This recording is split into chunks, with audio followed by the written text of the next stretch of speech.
wanted to have this break, so when the narrator came out from the caves, you had a real definite sense of something happening, and that he had changed as a result of this journey. So it meant it really felt wrong to have a lot of voiceover within there, but then that made it really difficult, because then you had like 4 one-sentence lines in there, and each one of those had to have an absolute clarity and to really... The sound here is a classic case of, again, what music I think does really well, which is you've had this soft, lyrical, beautiful, epic, dreamlike music, and then the moment you come out of the caves, you're into this really harsh soundscape, and the tonal shift is very, very brutal, I think, and deliberately so. You have very little music when you come out of the caves. You hear the wind, and it's a classic case of foreshadowing. So we know from this point that things are probably going to get bleaker, more difficult, and yeah, it's something that music does really well, I think, which is that emotional signalling and signposting.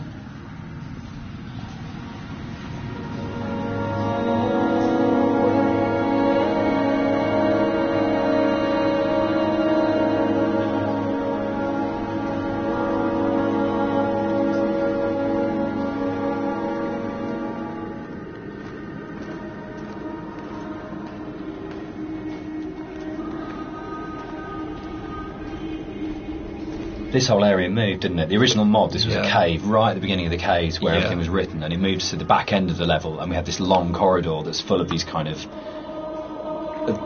it's the point of high madness, I think, in the game, isn't it? Yeah, it's kind of just where you feel like you're losing the plot completely, both like visually and auditory, and you know, it's kind of like this really frenetic moment for me.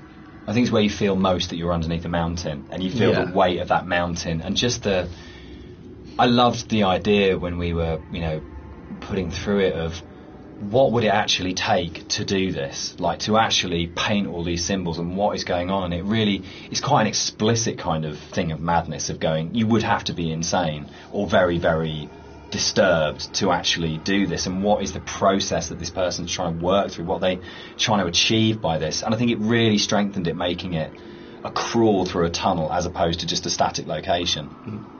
Yeah, I think it's the consistency and the coherence of the symbols is a lot more broken down as well. Like, you see some symbols before like scattered around the environments, but at this point they're like right in your face, and they're kind of just, it's just total madness, you know. Any kind of meanings have been crossed over and confused, and, you know, I think it really helps to bring the tension up at this point in the level as well. So you're kind of coming out of this dreamlike state a little bit.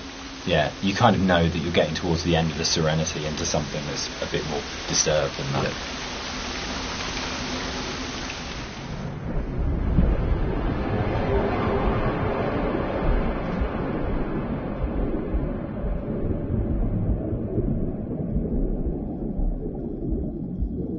Motorway scene, the biggest new addition to between the mod and the commercial version. This didn't exist in the mod at all. It was a completely new thing. Yeah, it's I wasn't sure.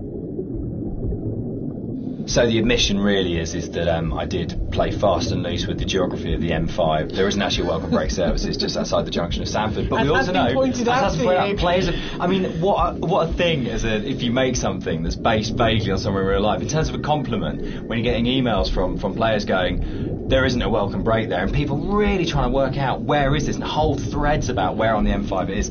That's just the most amazing feeling. But I think what I really love about, what I think works really, really well in Ester, and again it's something that I think is really carried forward to our other games, is that a lot of the time we're not dealing with kind of like big, glamorous, amazing, epic places. It's a sort of like a ratty little island in the Hebrides. It's someone who lived in Wolverhampton. It's just outside, you know, a service station on a stretch of the M5. And I think that earths what's going on. It gives it a realness as well, particularly when you sort of put it against the surrealness of the caves. Actually, you're kind of going, this is really surreal and this is really, really dreamlike, but actually I'm talking about, you know, a car accident just outside a little chef, and that playing off those two things against each other. It's like making the ordinary extraordinary. Absolutely, yeah.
This scene for me is like really, really iconic because it kind of brings this idea of the caves being an inward journey through the body together.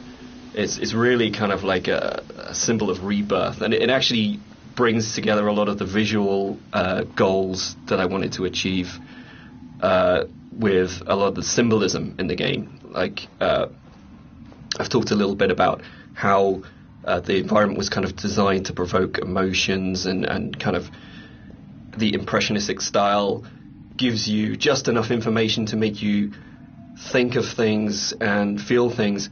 But this is probably like the antithesis of this, and the whole feeling of rebirth here is quite strong. I know Jess. Yeah, the music's really supporting that. Yeah, because we've gone, she sings always, always throughout, we've got always, always, and then she sings never, and a moment of absolute soaring. It's the climax of the music. As you come out of the water and the music kind of swells, and you just kind of, it is like a moment of change has happened in some way, and I think it's rebirth, isn't it? For me, it's his moment of clarity and acceptance and understanding of the reality of what's happened. And you're literally moving towards the light at the end of the tunnel. You're actually doing that as you go through. But the music, especially, I think before the music got layered in, that scene was nowhere near as kind of powerful for me. Like that kind of just totally made it